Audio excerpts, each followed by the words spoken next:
Well, good morning, colleagues. How are you this morning? Okay, let's try that again. Did you get some breakfast this morning? How are you this morning? Let's try that again. Good morning. That's much better. It can never be a youth endeavor without that energy in this room. And we are very honored as DDP to convene all of you today for the next 2 days to discuss issues that are really, really important to us as young people in this country. And you've heard our program director mention, we are very curious to know what have been your experiences and how have you been traversing this changing political landscape as a young person in this country. And I believe that the next 2 days will give you and I an opportunity to engage deeply in trying to identify some of these contours that have really become key markers of how we participate in a democracy and how we deepen it, how we engage with each other, and how we create our own legacy. The narrative has been that older people create legacy. I think the DDP team and I believe that we, in this room, are going to create one. You don't seem convinced that we can create, and we should create a legacy. Others have laid their lives for us, built a foundation upon which we are standing on. It is our responsibility to take it forward. But that journey is not going to be easy. It is going to take enormous effort from all of us to do our bit wherever we are in the communities where we are based, in the various parts of our nation where we do our work, but even more importantly, with a sense of nationhood and patriotism. A democracy has to be lived. It has to be experienced. It cannot be a narrative. It cannot just be a story. It has to be a lived experience. And we believe as DDP, as we convene for the next 2 days, it is not a DDP conference. It was a DDP conference up to a few minutes ago to get all of you in this room. The next 2 days, take over this room. Take over the conversations. Create new avenues for yourselves. Discover what else should I be doing with my life as a young person, with the opportunities that I have, with the privileges that our good, great nation has prepared for us. It is important to note that it will only take that deep sense of appreciation that every one of us in this room has a role to play. It is easier to point fingers to people, to government, and to everybody else except to ourselves. And so I'm believing that the next 2 days will be very robust, very engaging, and maybe perhaps uncomfortable to some, depending on where you are as a person. But I would like to encourage that as we engage, let's open our minds and our hearts to new possibilities, to the things that we're going to really deepen this morning and maybe the next two days, as we speak more about the things that we experience that are hindering our movement forward as young people in building a nation that your children and the generations after you will appreciate. I feel a sense of responsibility on behalf of my team that we are standing at a time as this in this country when we need to be directing national conversations, regional conversations, and even political direction of our nation. It doesn't have to be with violence. DDP stands for meaningful engagements, to find each other, to create new possibilities together, and then harness the commitment that is needed to deliver on that dream. And I'm here this day with those few words to welcome every one of you, to challenge you to move from your comfort zone from the next 2 days, open your heart to different conversations, introspect clearly, and ask yourself, what would I do differently as a young person after these 2 days. It takes enormous effort to put an event like this together. And I really want to thank the DDP team that have worked so tirelessly for the last 5 months, doing what it needed to be done to get us to this room. And I really want to thank all of you also again for making time to leave what you do normally for the next 2 days to spend time with us, to help us also understand as an organization that advances the cause of democracy, that believes in the agency of an ordinary citizen like you and I, in our ability to hold our leaders accountable for their actions and their decisions. But even more importantly, to recognize it cannot be about them without us. I welcome you and I thank you.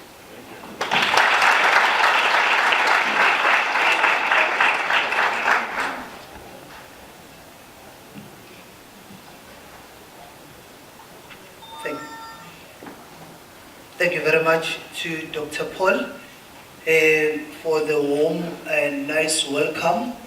Indeed, you are welcome now. You can even loosen up. If you could network just with the person sitting right next to you. And please, guys, it is a youth month, and I would like to welcome you just to freshen up and loosen up. I know that it is a conference, but a conference of youngsters gathered in this room, it's different from a conference yabantu abadala, right? Are we together, right? Can I hear yes? Yes. Not that one, can I hear yes? Yes. Yes. Indeed, thank you very much to Dr. Paul.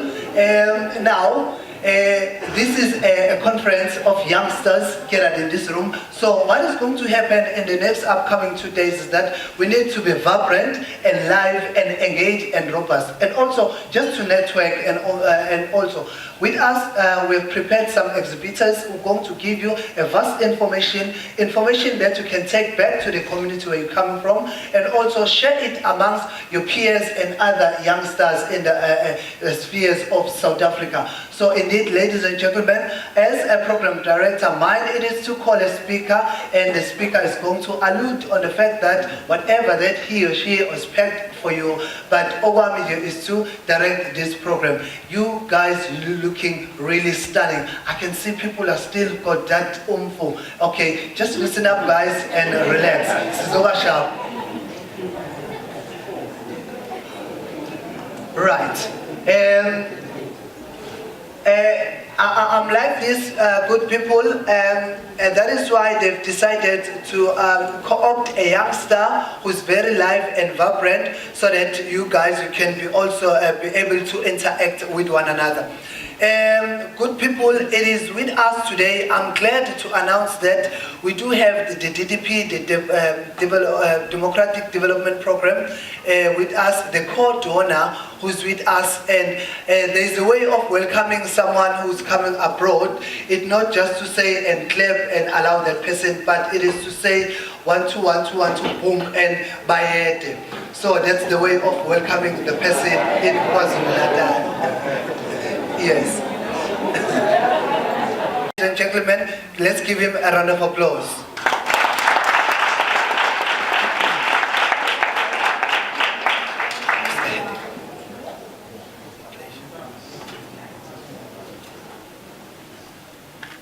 Good morning, everyone, and thanks for the warm welcome.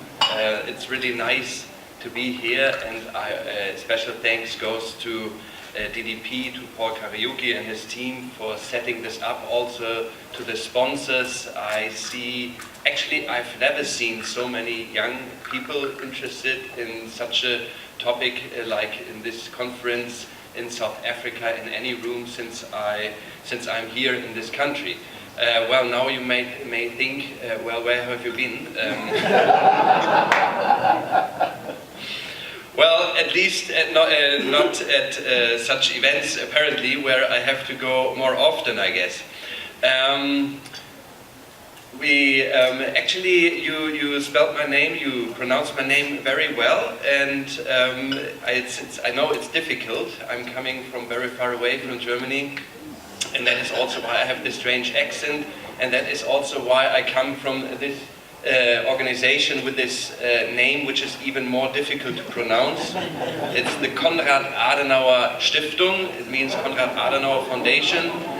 Konrad Adenauer was a politician in Germany a long time ago, but his legacy still is very alive, and that is that we promote democracy worldwide, and by offering political and civic education in more than 80 offices all around the world. Previously, I worked in several countries in Latin America, and it's interesting because you can see that also there, especially many young people, are facing similar challenges like here in South Africa. So what do we do by promoting democracy, or what do we mean by democracy? We mean multi-party democracy. And the assumption is that democracy only can be alive if you have political parties. You may like it or not, the political parties, but it's a fact that without political parties there is no democracy. So if the political parties do not work, we have to think about how can we fix them. And actually that is my only message I would give to you. And I come back later to this message, so there's a little bit of tension. The other thing what we are doing is we are promoting civic education, and I already mentioned it, and by this we mean that citizens should get informed, should get organized, and should get engaged. It's necessary to have an active citizenship in order to have also a very lively democracy. No? Coming to the challenges young people are facing all around the world, I would state, not only in South Africa. And I would say something is wrong. And what is wrong? And it's very evident. We recently had elections here in South Africa, and the voter turnout was just 2/3. 66% of the South African actually went to the ballot. But the real numbers are even lower, because only 3/4 of the South Africans got registered. So that means that only half of the South Africans actually participated in the elections. Half of the South African population who are eligible to vote did not go out and vote. And if we talk about the young people, these figures are even lower. So we really should think about what are the reasons. Why do young people not feel represented by the political parties? What are the reasons? And it's not on me to discuss that here in South Africa, because it's your country, it's your destiny, it's your future, so you should discuss about that. But evidently there is an issue here. Another fun fact, in Africa, the political leaders are the oldest in the worldwide comparison, while the societies, the nations in Africa, are the youngest. So there's a huge gap between the political leaders, the age of political leaders, and the average age of the Africans. And maybe this has also to do why young people are abstaining from elections. But to come to an end from my short intervention, if you don't feel represented, the worst you can do is abstaining. There is no sense of not engaging in politics if you don't feel represented. You should do the contrary. You have to get engaged, because don't wait for anyone to fix your problems. You have to take your own destiny into your hands. And that is actually what we are trying to do with our foundation, to give this message to young people all around the world, to become informed, become organized, and get engaged into politics. So I wish you a very nice conference, good talks, good discussions, and thank you very much for your attention. And last but not least, thanks to Paul and the team of DDP to setting up this wonderful event. Thanks.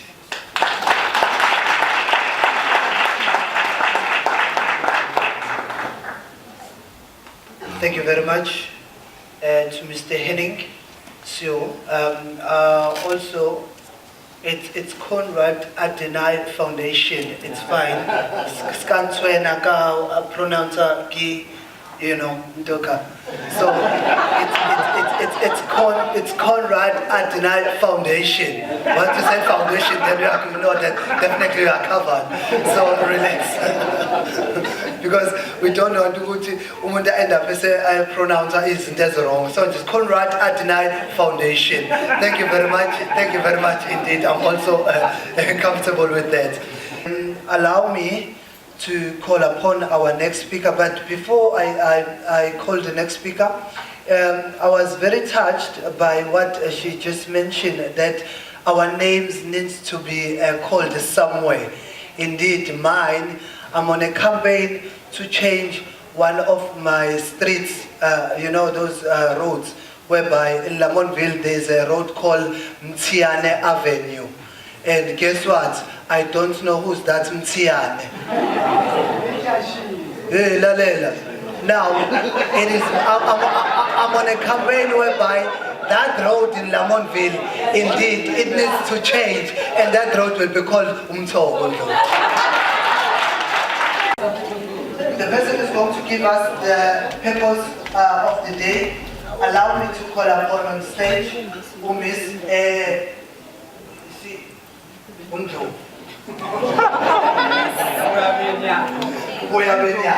Allow me to call upon on stage a person for the purpose of the day, Miss Sebele Lobo, just to give us a brief of why we are gathered here today. Let's give her another applause.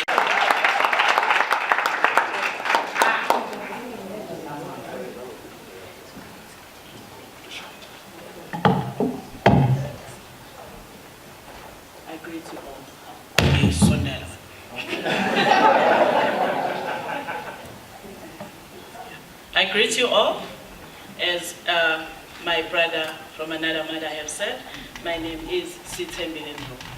Let me start by saying all protocol observed.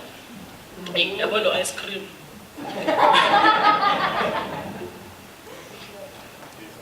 I think so. Oh, I think I'm fine now. All right, let me start by saying all protocols observed. It is such a great honor to finally see this day coming into life. So I'm here just to tell you about the purpose of this day.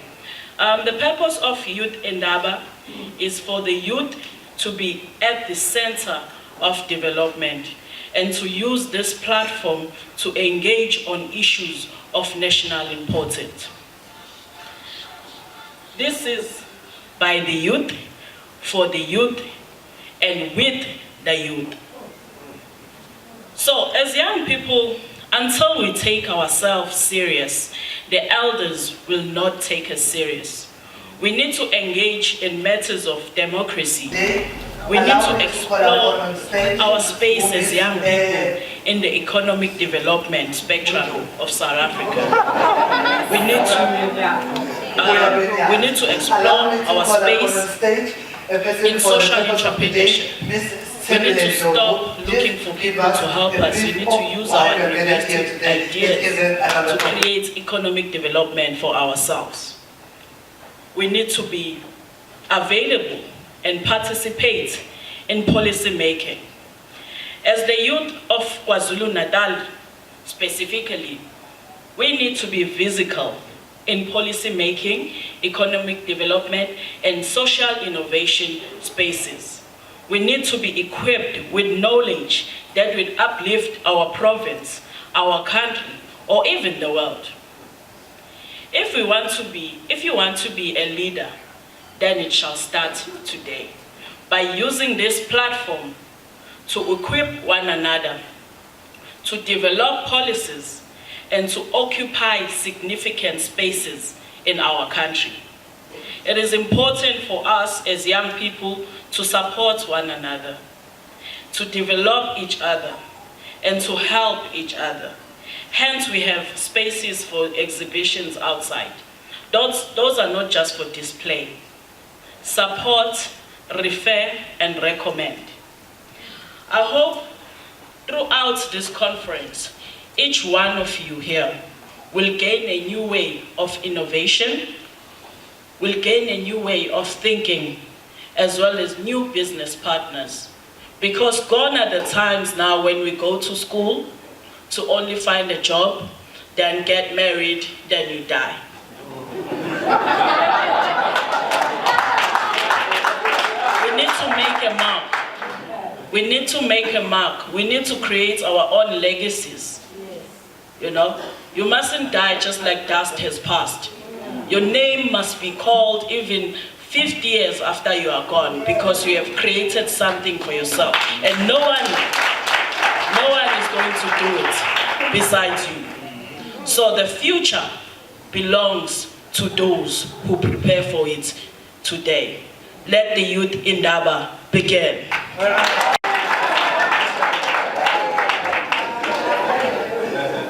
Identity building as a young person in a complex democracy like South Africa. Allow me to read the biography for Mr. Lukhona Mnguni. Holds a Bachelor of Community and Development Studies, cum laude loyo. And an honors degree in conflict transformation and peace studies, again, cum laude loyo. Both from the University of KwaZulu-Natal. Mnguni holds an MSc in Africa and International Development from the University of Edinburgh in November 2015. After having received the Commonwealth Scholarship to pursue his studies, he is currently served as a PhD intern researcher in the Mary's Web Race Relation Unit in the University of KwaZulu-Natal. He believes in the promotion of dialogues as a tool of a foster inclusive, sustainable solutions development. Throughout various forms of writing, commenting in the South Africa mainstream media, he also contributed significantly to the national discourse on a range of issues from politics to sports and also to research-oriented objectives. Subject as well. Lukhona, he is also committed to educate and seeing every child in South Africa getting a fair chance to be educated to higher standard of quality, respectively of where they are born. In pursuit of this goal, Mr. Mnguni, he is one of the guest speakers in KwaZulu-Natal Provincial Strategy Planning Workshop. He has attended number and various conferences at home and abroad, contributing to high level of discourse and learning from those he has encountered. He is the founder of the project called the Give Back Initiative in his former high school. Ladies and gentlemen, can you rise and welcome Mr. Lukhona Mnguni and give him a round of applause.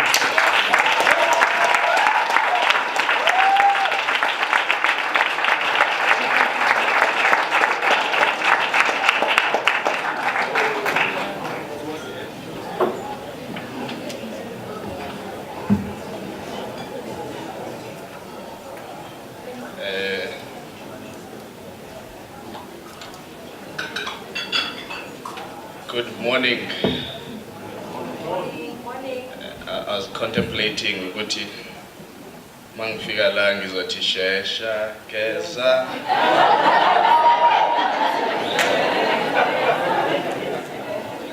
But then Indaba and Patini don't necessarily talk easily to each other.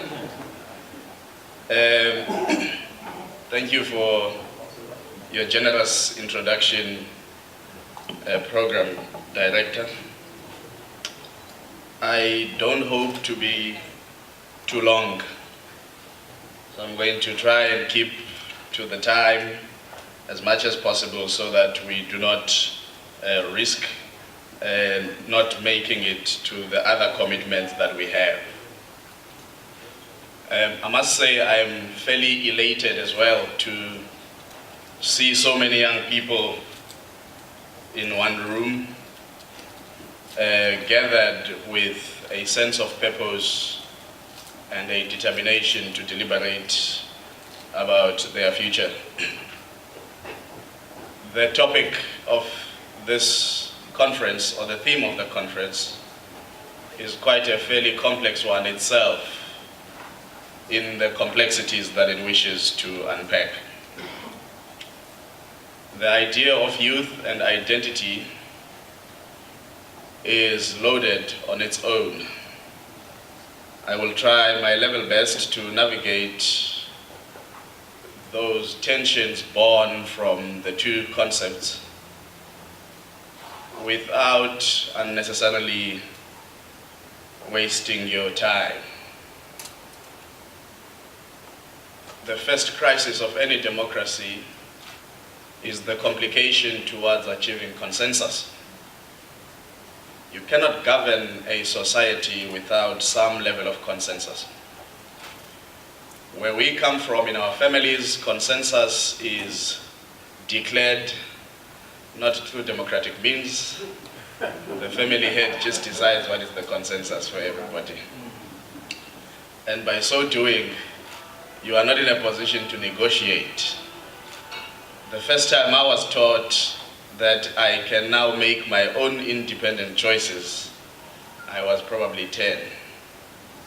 When my grandfather sat me down and said, well, in this household, this is the church that we go to. But if you so choose to go to a different church, you can make that choice. Even in that moment, I was not being given a fair chance to decide whether or not I want to go to church. It was simply the decision on which church to go to.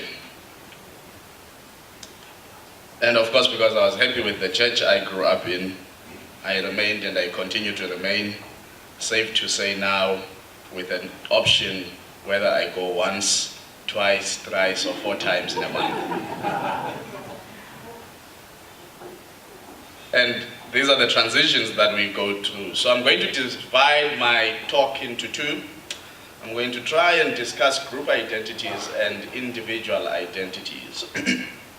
They are both useful and they are both important. In order for people to form their group identities, they need to clarify who they are first as individuals.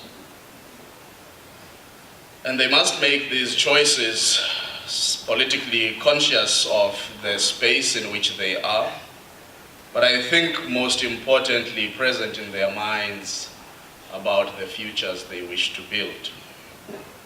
So it is my proposition then that we cannot discuss identities without discussing the importance of formulating a vision for the future that we want. Because you then end up with the problem of driving towards an unknown destiny, which you do not even know when you will have reached, and you have no idea of what type of life you want to live in that destiny. It was for this reason that Frantz Fanon compelled young people to do 3 things. 1, that they must discover their mission. 2, they must fulfill it. Or 3, they must betray it. Because betrayal is also a form of action. So when Fanon says each generation must, out of relative obscurity, discover its mission, fulfill it, or betray it, he makes a resounding call, particularly to young people, that in the first instance, you must discover your mission. Now this idea to discover the mission and the vision question, it then compels us to be in dialogue with one another. Because you cannot discover a generational mission without dialoguing with your generational peers. And this becomes the importance of a space such as the one we are in today. But what are the parameters of that dialogue? Or what are the rules that should guide that dialogue? And in any eventuality, what is the usefulness of a generational mission? I hope these are the questions that you will contend with as you deliberate over the next 2 days. The first, of course, for me, is that I would say I see what we call youth as disruptors, unburdening themselves from the habits learned from the generation that birthed them. A generational mission, if we listen to Fanon carefully, there is a possibility that each generation will have different missions. And if we accept that proposition, then generational conflict is born. And so, that then tells us that the pursuance of a generational mission is not a walk in the park. And usually, the incoming generation is of lesser power, lesser influence,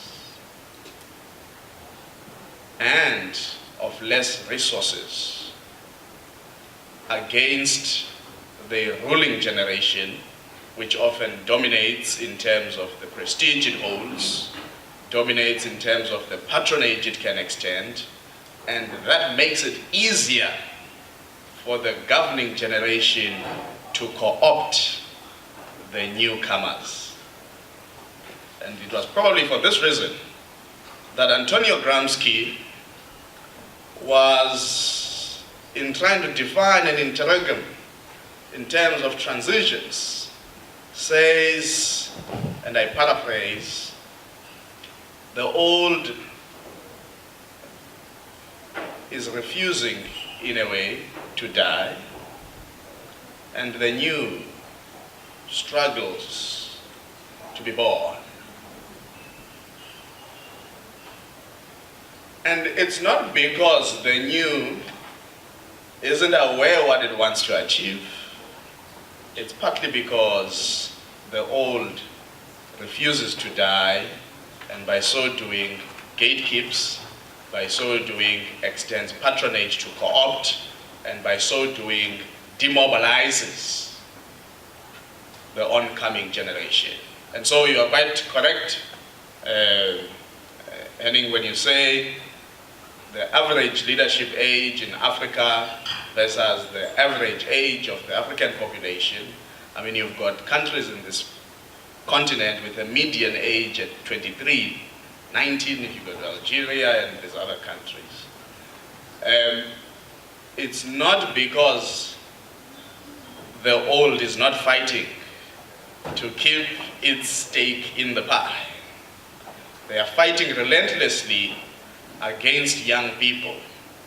There is a massive generational conflict that is being waged currently in our continent and in many other parts of the world globally. And this generational missions conflict will only be resolved when one of the two generations either dies or smothers the other into oblivion. Now this sounds very violent.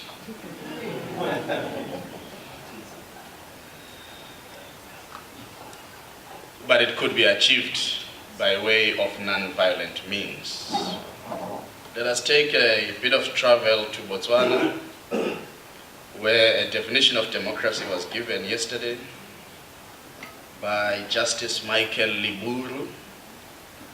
He was handing down the Botswana High Court judgment on consensual same-sex relationships. And Justice Michael Liburu said the democratic society is one that embraces tolerance, diversity, and open-mindedness. And I emphasize that last part, open-mindedness. Because if you engage with anybody with a closed mind, there's often no conversation. They often meet your protest with hi, angeke. No, but let's talk. Soze. I wish you well. Now that's not that's not an open mind. I wish you That's well. a closed mind, And learn an entrenched mind, things that you can. fundamentalist mind that no longer wants to shift.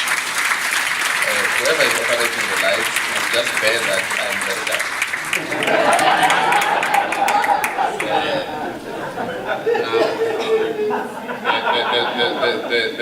There's going to be a problem of a voice in the deep. It's unseen. So just make sure you leave these lights here on. I don't want people running out here feeling they are watching some scary movie, 13th ghost of sorts. Just be kind to me. Now, there was on a High Court yesterday effectively decriminalized same-sex relationships. This is something that in this country we've done without being compelled by a court of law necessarily, with the Civil Union Act, with its amendments coming into effect around 2005, and it was signed by Dr. Phumzile Mlambo Ngcuka when she was acting president at the time.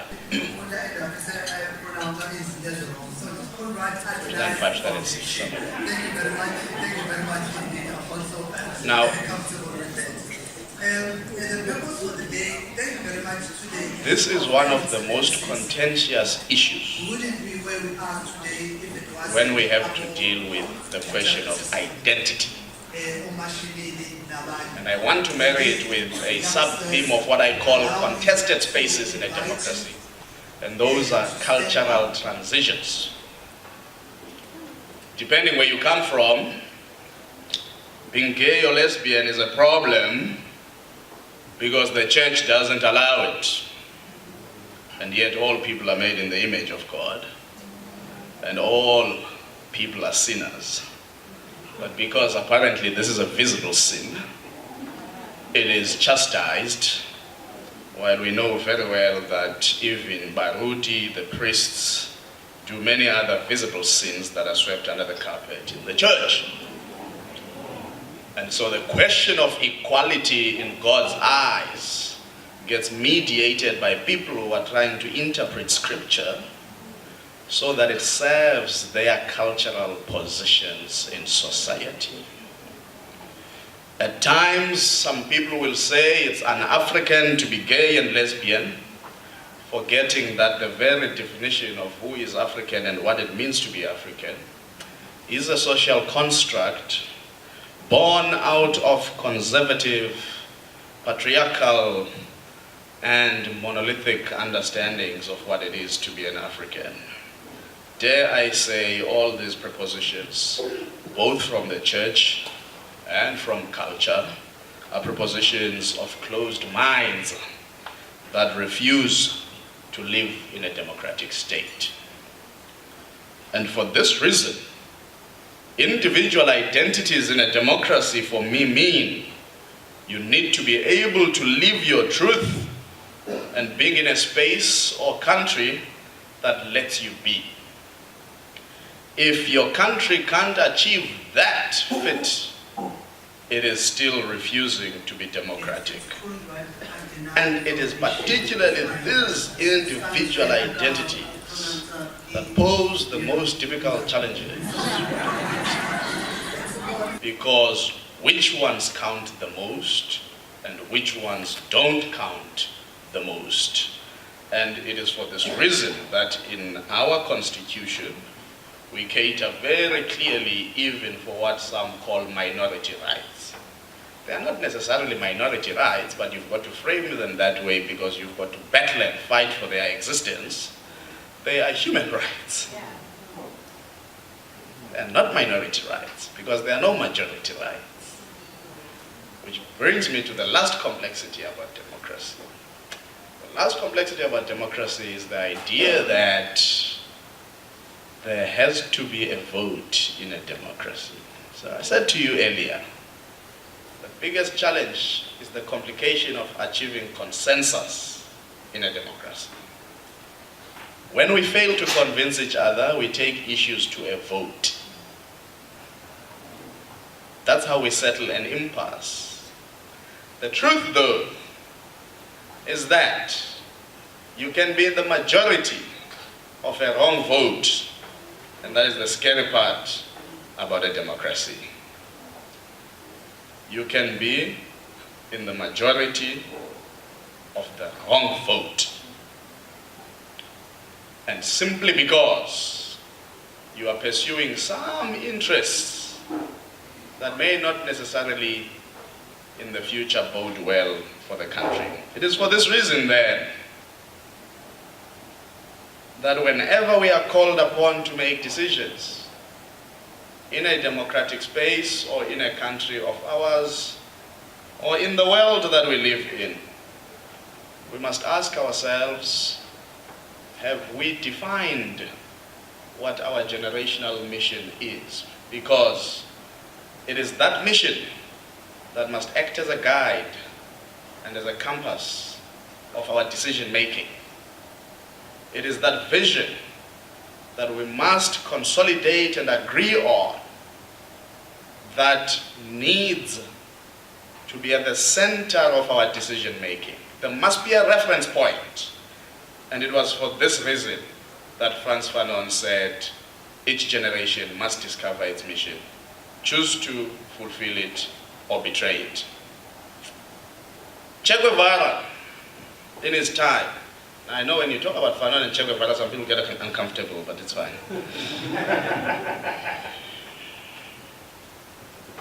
Che Guevara, in his time,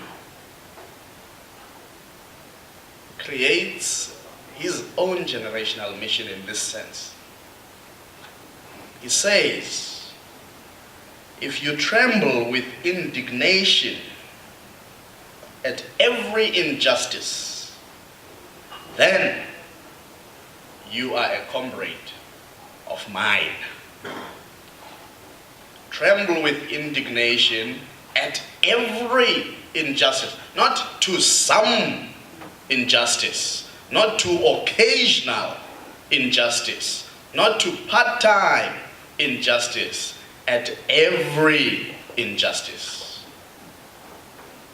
There are men here who will fight tooth and nail against a Vicky Monberg, against a Penny Sparrow, against a Mabel Jansen, because they are fighting racism.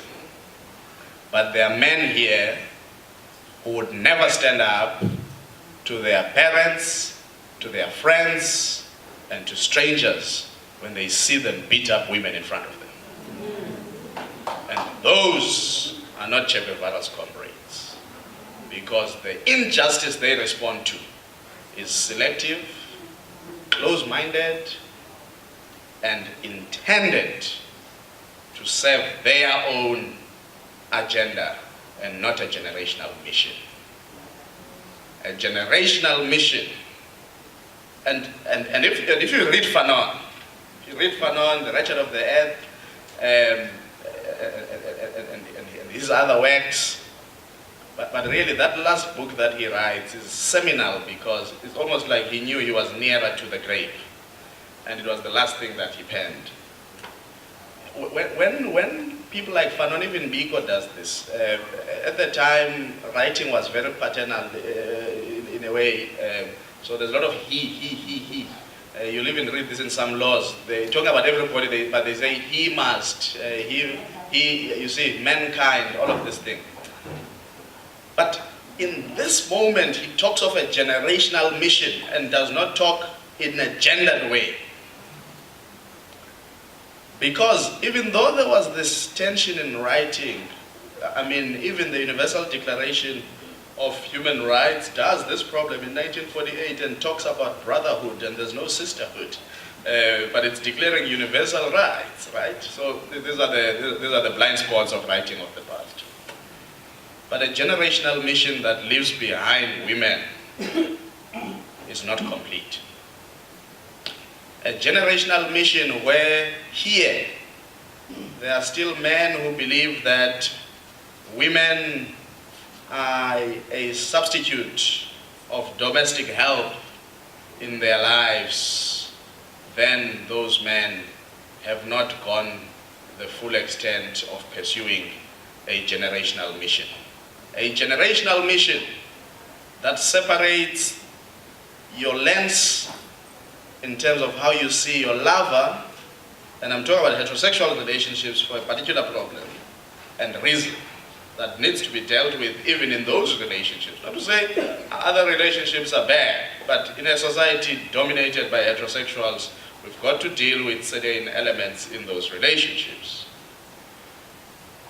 A man who sees his girlfriend or wife or partner differently to how they see their sister and mother, so that they can justifiably abuse their lover, which they wouldn't let anybody do to their sister. That man has not reached a point of pursuing a generational mission and has to be confronted. Young men who go to the library and study during exam periods at university, while they expect their girlfriends at rest to cook and do their laundry, those young men have not reached a generation.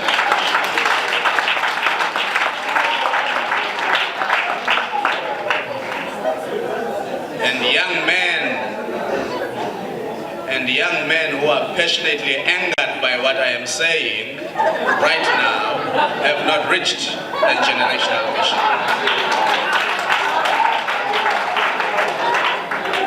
I have no problem at all. I will walk out of that door with not a hint of violence on my body. Because to tell the truth is the easiest thing to do than to try and sugarcoat things to accommodate your uncomfortabilities and your fragilities.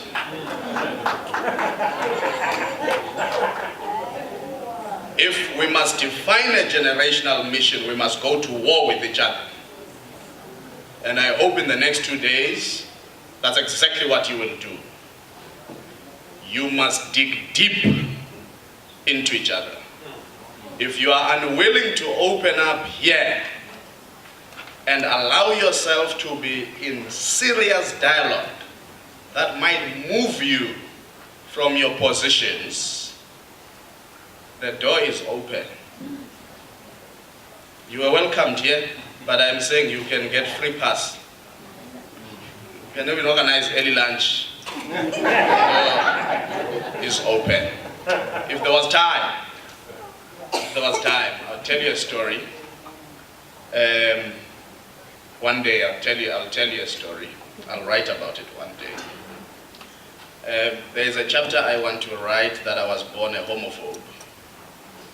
And the many transitions that took me out of being homophobic. Particularly because you grow up in a home that expects you to bring back a wife and she's defined. She must bear kids. And you grow up in a church that tells you that these things are bad, and you grow up in a cultural environment that tells you these things are bad. But there is a way in which, as you grow, we've got to have this important trait to unlearn. And unlearn at times things that we have been given by the people we love the most, our parents. If you can't be in disagreement with your parent, you are not ready for the generational war that is about to wage. The last 3 points I want to touch on. 2 minutes, program director, and I'm done. You called the wrong person.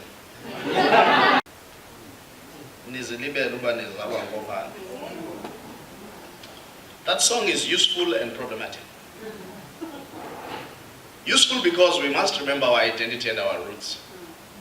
These people who come here to Durban to register to study, and on every holiday have something that they are busy with and they no longer want to go home because there's no shower at home, you are a problem.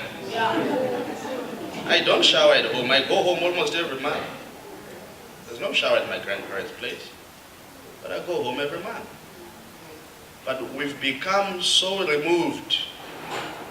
The manner in which your home is not of your own doing. Why are you embarrassed about things that you didn't do? You must hold yourself accountable by the actions and the things that you've got influence over. The historical burden that is your home is not your burden. It's your home. You must embrace it. But that song is also problematic in the sense that it may make it difficult to unlearn some of the things that you must necessarily unlearn which you learned from your parents. And so, at times, we are asked, and you say, no, I just refuse to do what my parents say I must do because it's not part of the generational mission. And we must be bold enough to reach that stage. Justify. And if it means you must be in dialogue, it means you must be patient.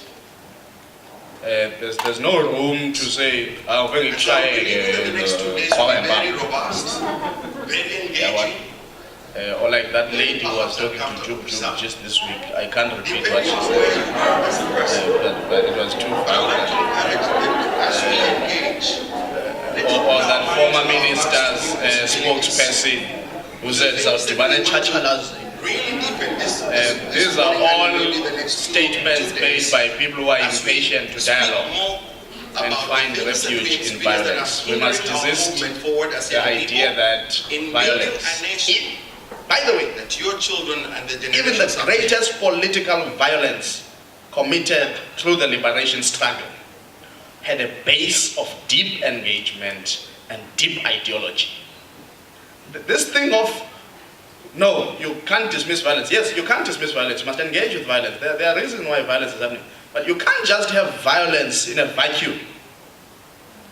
And this is why liberation theorists always spoke about the problem of a soldier that does not have political education. Because the violence of a soldier with political education and the violence of a soldier without political education are two different forms of violence, and they do different types of impact to society. So we must engage in political education. So let me give you the four in case I don't talk to them. So I said there are contested spaces: 1, cultural transitions; 2, politics; 3, innovation; 4, the economy. I want to talk on all of them. The problem with our politics is that young people think they can check out of politics. I have bad news for you, you can't.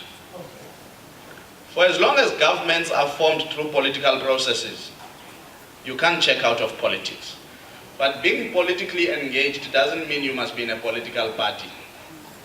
But you must be present in the arena of politics. And you must be present, you are quite correct, Henning, you must be present in influencing politics. Now, wherever you may choose to go, and whatever you may choose to do, whether you are an engineer, you are an accountant, you are a coach, there are life coaches, you are a psychologist, you are whatever, there are politics right there. This is why Tembeka Toby is now being mandated by the Medical Schemes Council to check whether there's racism or not in how black professional, particularly your psychologist, your occupational health practitioners and so on, in terms of how they are treated by medical aids and the things that they are demanding from them, whether or not there's no racism. That's a political question. That's because something in our politics has not been resolved.